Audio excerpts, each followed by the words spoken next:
네, 시장을 꿰뚫어보는 네 가지 시선 집중 시간으로 이 시간 이어가겠습니다.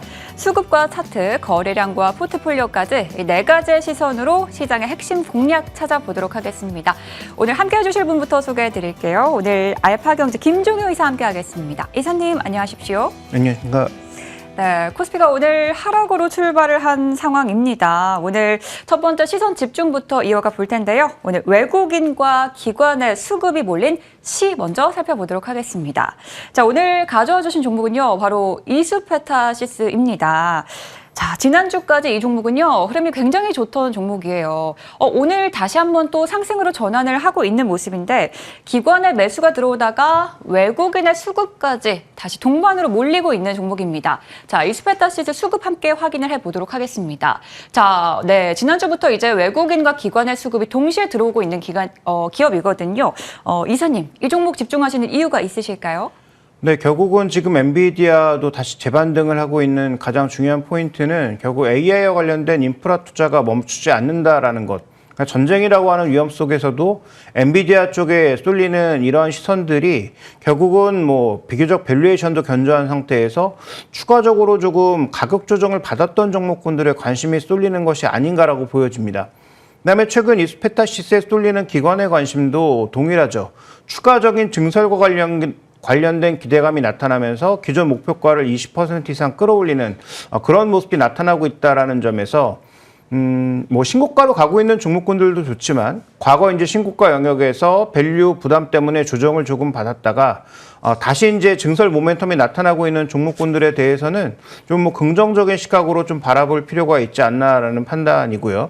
그렇다면 현재 지금 30배 수준을 넘는 그 밸류에이션을 설명하기 위해서 여전히 높은 이익률과 빠른 설비 투자의 증설이 필요할 텐데 이런 것들을 이수페타시스가 잘 끌어가고 있다라는 점, 그다음에 이 종목의 호흡은 뭐 다 아시는 것처럼 엔비디아와 호흡을 같이 하고 있다라는 관점에서 바라보시면 좋지 않을까 이렇게 좀 바라보고 있습니다.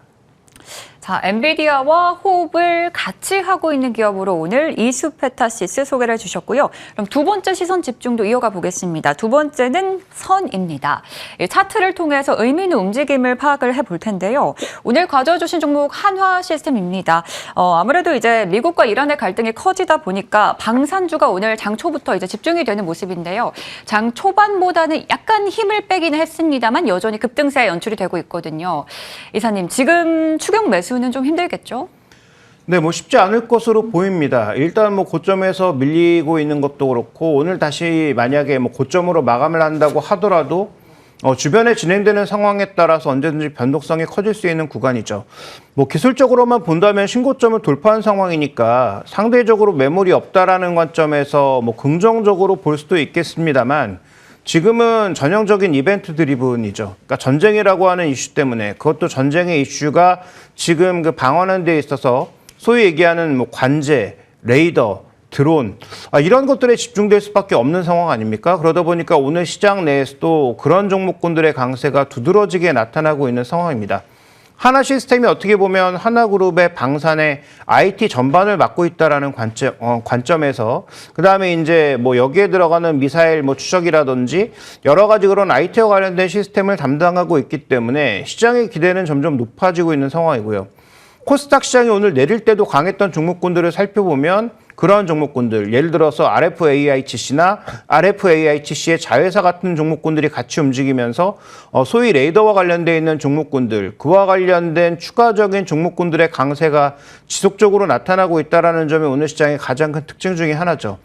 다만 여기서 좀 주의하셔야 될 게 있는데 전쟁이 아주 길어지게 되면 이건 호재일까에 대해서는 좀 고민스러운 부분이 있죠. 아무리 뭐 방산주라고 하더라도 지금 당장 매출이 발생하는 게 아닌데 뭐 전쟁 이슈로 인해서 주가가 계속 급등하는 것도 부담스럽고 전쟁이 길게 이어졌을 때 예를 들어서 그와 관련된 매출이 증가하지 않는다면 뭐 이벤트 드리븐은 생각보다 쉽게 사라질 수 있다는 점도 주목해 보실 필요가 있습니다.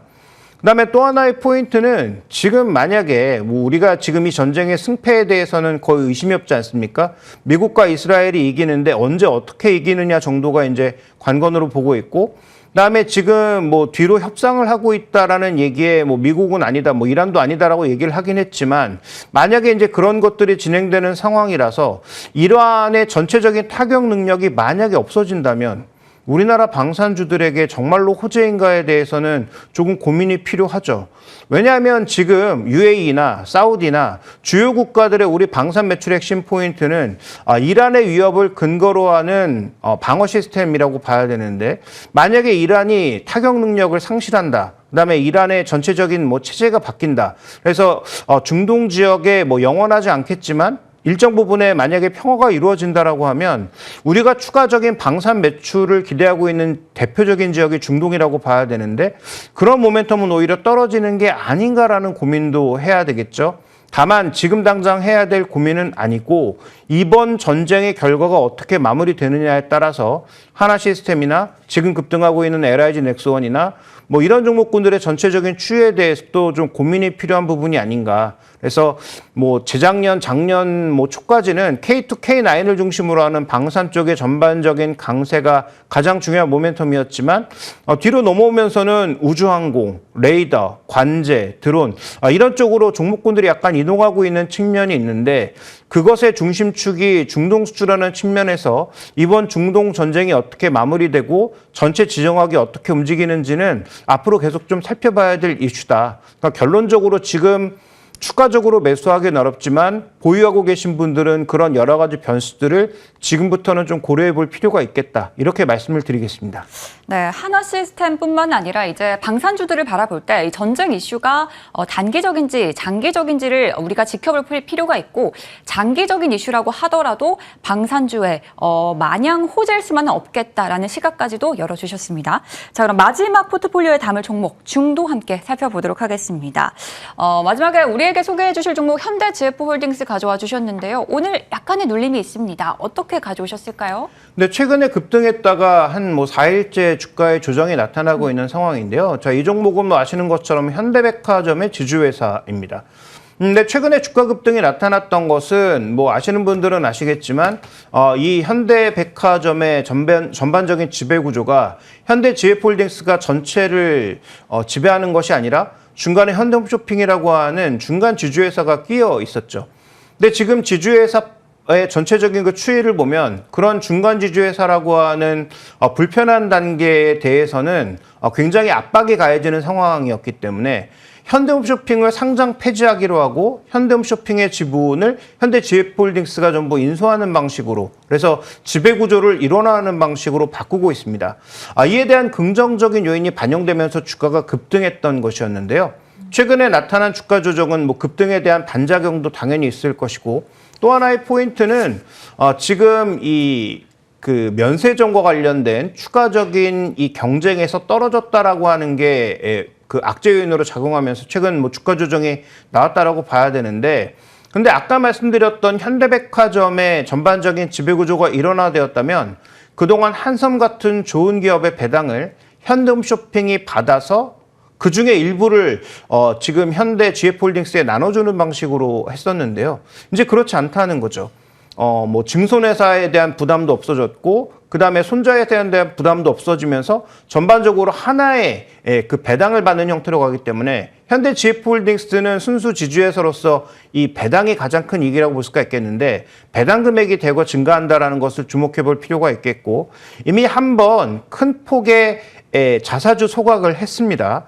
근데 추가적으로 자사주 매입을 해서 추가 소각한다는 얘기가 나오고 있다는 국면을 놓고 봤을 때 보면은 이 종목도 여전히 BPS보다는 꽤 낮은 가격에서 움직이고 있는 상황이니까 저는 그렇게 봤을 때 충분히 좀 매력적이지 않나라고 보고 있고, 최근 지수가 많이 가파르게 올라온 상황에서 금융지주 회사들도 대부분 가격적인 매력이 많이 희석된 상황이니까 이런 중견그룹의 지주회사 중에서 매력적인 종목을 한번 골라내는 것도 방어적인 성격의 종목을 고른다라는 측면에서 저는 중장기적인 투자는 충분히 유리하지 않나, 이렇게 좀 바라보고 있습니다. 네, 이렇게 조정이 왔을 때 방어적인 측면에서 우리가 바라볼 만한 종목 현대GF홀딩스 소개를 해주셨는데, 오늘 이제 약간의 눌림이 있습니다만 언제쯤 진입을 해서 목표가 어디까지 바라봐야 될지 가격 전략도 함께 챙겨볼게요. 네, 이 종목은 호흡을 한 6개월에서 1년 정도는 길게 바라보실 것을 말씀드리고 싶고요. 현재 구간에서 가격도 진입이 가능하지만 15,000원 뭐 초반 정도의 가격에서 진입하면 가장 좋지 않을까라는 판단입니다. 그다음에 목표가는 이 종목에 새롭게 바뀐 BPS를 적용하지 않고 PBR 1배를 생각했을 때 25,000원 정도의 가격이 저는 목표가이기 때문에 한 6개월에서 1년 정도의 기간을 좀 길게 보신다면 지금부터의 분할 매수는 나쁘지 않은 전략이다라고 보고 있습니다. 목표 수익률이 한 40-50% 정도가 넘으니까 손절 가격도 비교적 폭을 좀 넓게 잡는 것이 좋다라고 보고 있는데요. 그래서 손절 가격은 위험 회피 가격은 한 12,000원 아래로 내려올 것 같지는 않지만 만약에 그 가격 아래로 내려오게 된다면 리스크 관리를 해야 되겠죠. 근데 현재 지금 지주회사를 바라보는 정부의 시각이라든지 그다음에 지주회사의 가치를 제대로 끌어올리기 위한 여러 가지 최근의 노력들을 고려해 본다면 아마도 이제 그 가격은 PB 0.5배 아래로 가는 것이기 때문에 시장에 정말 큰 리스크가 나타나지 않는다는 전제하에서는 저는 가지 않을 가격이라고 보고 있습니다. 네, 오늘 현대 GF홀딩스 소개를 해주셨고 이제 방어적인 측면에서 중장기적인 관점으로 이 종목을 봐야 된다라고 말씀을 해주셨습니다. 매수가 같은 경우에는 15,000원 소개해 주셨고요. 목표가는 25,000원, 그리고 손절 라인도 12,000원 설정해 드렸으니까요. 가격 전략도 잘 챙겨보시기 바라겠습니다. 오늘 4가지의 시선으로 시장 읽어봤습니다. 저희는 내일 더 깊고 단단한 시선으로 찾아오겠습니다. 지금까지 알파경제 김종효 이사 함께했습니다. 고맙습니다.